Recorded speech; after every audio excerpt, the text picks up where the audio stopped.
Hello students, I hope आपको previous जो आपको लेक्चर स्टडी कराया गया था वो आपने रीड किया होगा बुक्स में। ठीक है, आपका फर्स्ट चैप्टर है फिजिकल वर्ल्ड। सो इसमें मोस्टली आपके क्वेश्चंस हैं 2 या 3 मार्क्स के आता है, जैसे कि मैंने पहले बताए थे आपको। और जस्ट ओनली आपको इसमें थोरोली रीडिंग्स करनी। जस्ट इसमें फोर्सेज हैं, strong forces, weak forces, nuclear forces. So इनके बारे में जस्ट ओनली आपको मेनली स्टडी करना है। रिमेनिंग आपको जस्ट ओनली इतना बताया गया है इस चैप्टर में कि आपकी जो 11th और 12th क्लासेज है उसमें आप नॉर्मली क्या क्या स्टडी करेंगे। So let us start with our chapter. So हम स्टडी करेंगे स्कोप ऑफ फिजिक्स। ठीक है, स्कोप ऑफ फिजिक्स है, इसमें 2 पार्ट्स हैं। फर्स्ट वन है आपका macroscopic part. So first one है मैक्रोस्कोपिक पार्ट और another one is microscopic part. 2 बड़े पार्ट्स हैं इसमें। मैक्रोस्कोपिक मीन्स का मतलब होता है बड़ी बड़ी चीज़ों की स्टडी करना, माइक्रो मीन छोटी छोटी चीज़ों की स्टडी करना। माइक्रो जो है ये लेटर ऑन स्टडी है। ठीक है, जैसे इलेक्ट्रॉन की स्टडी करना, एटॉमिक स्ट्रक्चर है इलेक्ट्रॉन का वो स्टडी करना। ठीक है, मैक्रोस्कोपिक है, ये बहुत ही पुरानी है, जैसे motion of planets, sound waves, light waves की स्टडी, ये बहुत ही ज़्यादा पुराना है। सो इसको हम क्लासिकल फिजिक्स है ये भी कहते हैं। जैसे क्लासिकल होते हैं ना, पुराने सॉन्ग्स होते हैं, वैसे ही क्लासिकल फिजिक्स भी कहते हैं। इसको हम बोलते हैं माइक्रोस्कोपिक है, इसको हम कहते हैं क्वांटम फिजिक्स। ठीक है, क्वांटम फिजिक्स भी बोल देते हैं या मॉडर्न फिजिक्स वो भी बोल देते हैं। ठीक है, सो फिजिक्स मेनली 2 थिंग्स में चेंज कर दी गई। एक तो हमारे पास आ गया मैक्रोस्कोपिक, ठीक है, एक माइक्रोस्कोपिक। ठीक है, जैसे हम मून है उसकी बात करते हैं, मून है या सन है हमें पता होता है किस टाइम में किस पोजीशन पे अवेलेबल होता है, बट इलेक्ट्रॉन है उसका पता ही नहीं होता है कि वो किस टाइम पे पर्टिकुलर किस पोजीशन पे अवेलेबल है। ठीक है, इसमें मेनली आपकी जो ब्रांचेज होती हैं, जैसे क्लासिकल फिजिक्स है, इसको फर्दर हम 4 पार्ट्स में डिवाइड करते हैं। मैकेनिक्स, इलेक्ट्रोडायनेमिक्स, ये इलेक्ट्रोमैग्नेटिज्म, ठीक है, थर्मोडायनेमिक्स में इसमें इंक्लूड होता है, ये थर्मोडायनेमिक्स आ गया, और ये ऑप्टिक्स। सो 4 पार्ट्स हैं, मैकेनिक्स, इलेक्ट्रोडायनेमिक्स, ऑप्टिक्स, थर्मोडायनेमिक्स। सो 11th क्लासेस में आप इसमें स्टडी करेंगे mechanics and thermodynamics. 12th class में आप स्टडी करेंगे बाद में इलेक्ट्रोमैग्नेटिज्म एंड ऑप्टिक्स। ठीक है, क्वांटम फिजिक्स है जो बाद में आई, इसको मॉडर्न फिजिक्स भी कहते हैं। ठीक है, सो जो हमारी मॉडर्न फिजिक्स है ये आपकी +2 क्लास है उसमें है। सो जस्ट ओनली स्कोप का यही मीनिंग है कि आप 11th 12th क्लासेस में आप कौन कौन से टॉपिक्स हैं वो आप स्टडी करेंगे। ठीक है, उनका क्या बेनिफिट होगा। मैकेनिक्स में क्या स्टडी करते हैं, जैसे एक कार है हमारे पास, ठीक है, वो कैसे चलती है, उसके व्हील्स कैसे रोटेट होते हैं। ठीक है, जैसे रॉकेट है, रॉकेट कैसे फ्लाई करने लग रहा है। ठीक है, साउंड हमें कैसे सुनाई देता है वो सारा इसमें आता है। तो इसमें साउंड वेव्स है वो आ गया, मोशन ऑफ पार्टिकल्स आ गया, जैसे आपको मेरी आवाज़ है, you can hear my sound with the help of motion of particles हैं, क्योंकि पार्टिकल्स क्या हो रहे हैं, वाइब्रेट हो रहे हैं, वो एक्सप्लेनेशन आता है इसमें। रॉकेट प्रोपल्सन आता है, what will be happening in rocket propulsion. Rocket जो आपका प्रोपल्सन है, प्रोपल्सन में मीनिंग क्या होता है, मतलब रॉकेट है वो कैसे मूव करता है। ठीक है, साउंड वेव्स है, बेंडिंग ऑफ रोड है। ठीक है, जैसे पानी में आप रोड डालते हैं वो बेंडिंग क्यों हो जाती है। ठीक, फ्लोटेशन ऑफ शिप्स है, वो पानी के ऊपर क्यों फ्लोट करते हैं। ये सारी चीज़ें हम मैकेनिक्स में हम स्टडी करते हैं। ठीक है, तो ये सारी चीज़ें किस में आ जाएंगी, मैकेनिक्स में आ जाएंगी। जस्ट आपको एक ओवरव्यू एग्जाम्पल दिया गया है कि इसमें किस टाइप से कैसे हमारे पास कौन कौन सी चीज़ें हैं वो मैकेनिक्स में आती हैं।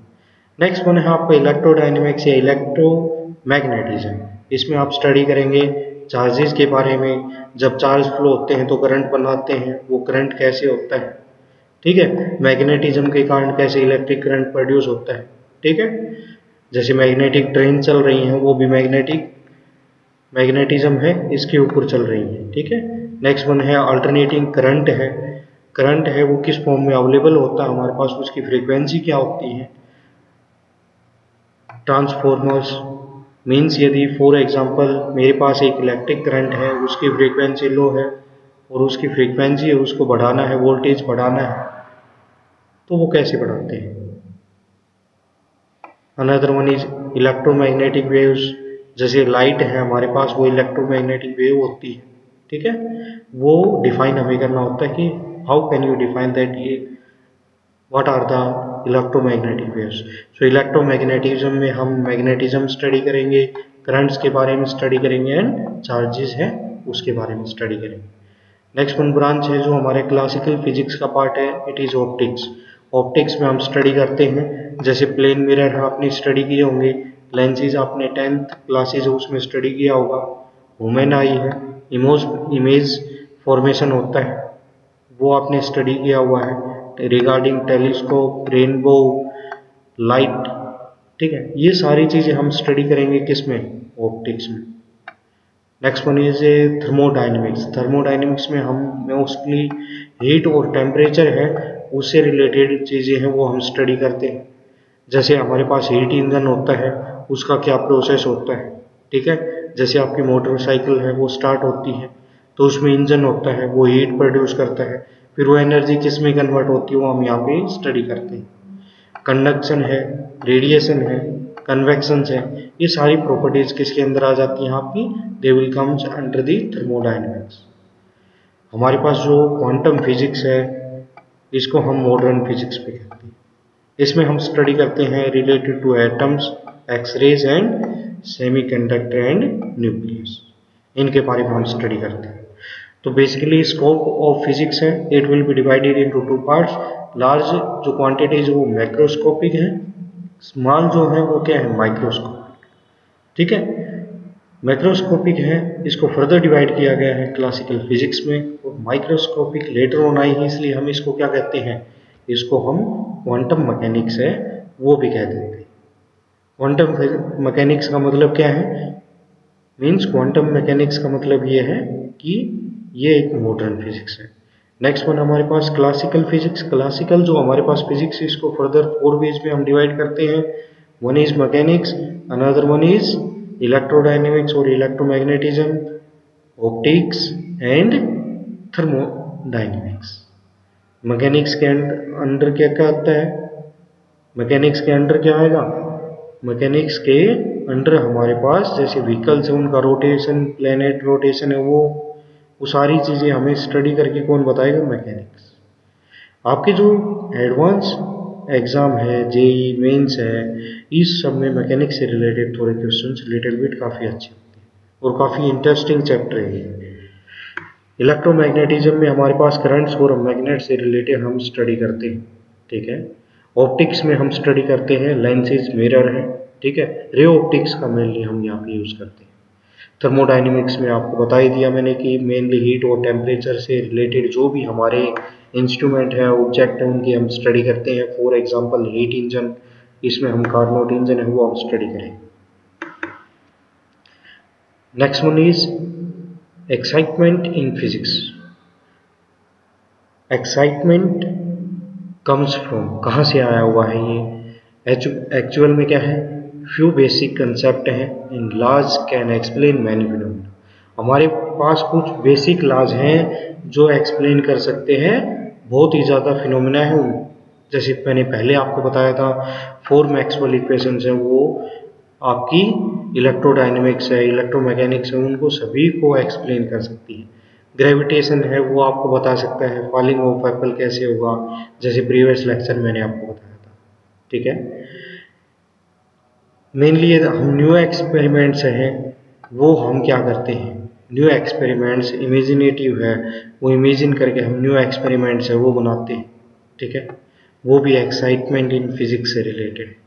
मीन्स ऐसी चीज़ें जिससे हम एक्साइट होके हम उस पर इंस्ट्रूमेंट बनाते हैं, ठीक है। इमेजिनेटिव आइडियाज जो आते हैं वहाँ पे उनका यूजेज होता है डे टू डे लाइफ में। नेक्स्ट वन ये से application to make useful device, जैसे यूजफुल डिवाइस बना लेना। फॉर एग्जाम्पल आपके होम्स में इलेक्ट्रिसिटी नहीं आने लग रही तो हमने क्या कर लिया, उसमें सोलर एनर्जी है उसका यूज करने लग गए, यूजफुल डिवाइसेस बना ले।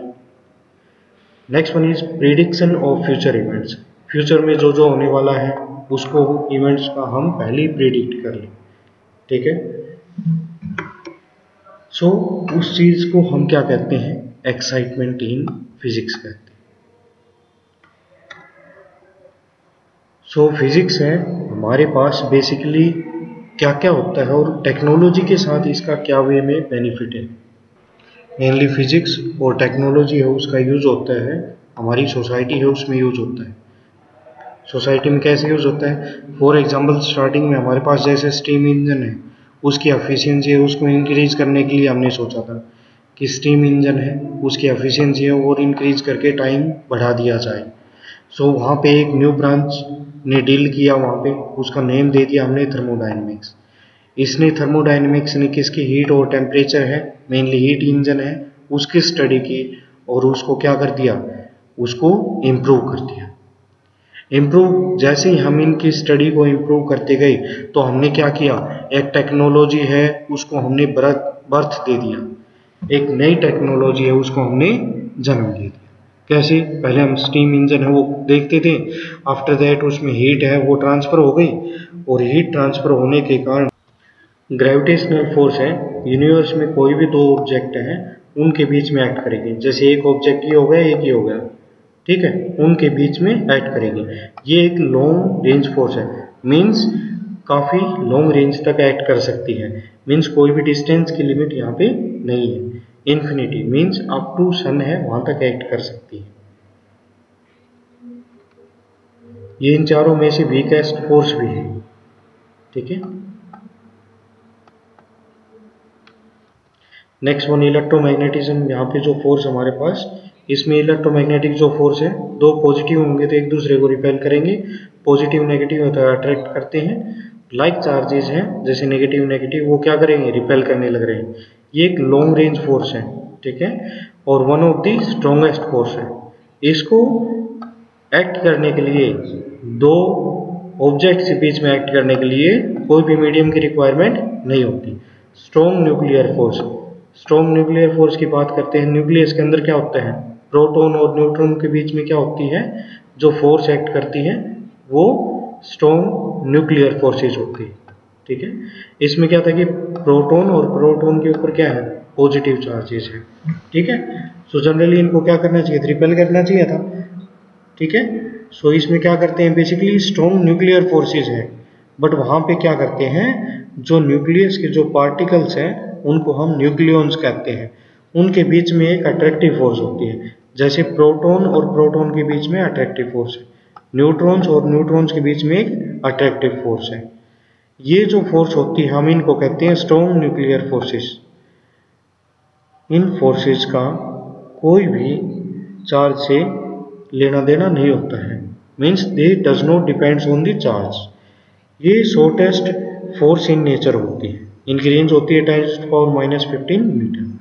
नेक्स्ट हमारे पास आती है वीक न्यूक्लियर फोर्सेस, ठीक है। ये हमारे पास एक शॉर्ट रेंज फोर्स है, इसकी रेंज होती है 10⁻15 मीटर। ये हमारे पास एक वीक फोर्स है, ठीक है। ये एक्ट करती है only in radio active emission होता है वहाँ पे, ठीक है। ये न्यूट्रिनो और एंटी न्यूट्रिनो है के इंटरेक्शन से पैदा होती है। सो जस्ट हमारे पास फोर्सेज हैं उनका गिवन यहाँ पे स्ट्रॉन्ग न्यूक्लियर फोर्स होती है, वो इलेक्ट्रोमैग्नेटिक फोर्स है उससे ज़्यादा होती है, और वीक फोर्स से इलेक्ट्रोमैग्नेटिक फोर्स है वो वीक फोर्स से ज़्यादा होगी, और ये ग्रेविटेशनल फोर्स है। सो सबसे स्ट्रॉन्गेस्ट फोर्स कौन सी होती है हमारे पास यहाँ पे, स्ट्रॉन्ग न्यूक्लियर फोर्स होती है। सबसे ज़्यादा कौन सी फोर्स होगी, स्ट्रॉन्ग न्यूक्लियर फोर्स। ये स्ट्रॉन्ग न्यूक्लियर फोर्स हो गई ग्रेटर देन किससे, इलेक्ट्रोमैग्नेटिक, इलेक्ट्रोमैग्नेटिक ग्रेटर देन किससे, वीक न्यूक्लियर फोर्स से, और वीक न्यूक्लियर फोर्स किससे ग्रेटर देन है, ग्रेविटेशनल फोर्स। इनका रेशियो की यदि बात करते हैं तो रेशियो क्या होता है इनका टर्म्स में, रेंज के टर्म्स में यदि बात करते हैं तो सबसे फर्स्ट वन जो हमारे पास है ये क्या होती है, शॉर्ट रेंज फोर्स होती है, ठीक है, 10⁻⁻15 में एक्ट करती है। ये वाली फोर्सेस कैसी होंगी, शॉर्ट रेंज फोर्स होंगी, ये वाली long range force, this one is also short range force, this gravitational force is long range forces. What is about the ratio, इनका रेशियो कैसा होता है, सो रेशियो की बात करें तो इनका क्या होगा 1:10⁻², रेशियो 10⁻⁻13, रेशियो 10⁻⁻13।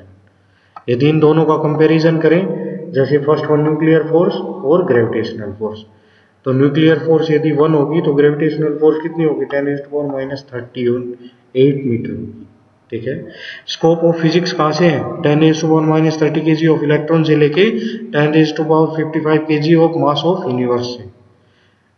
अलग वे में डिफाइन कर सकते हैं कहाँ से कहाँ तक है scope of physics, in vacuum to infinity तक, ठीक है।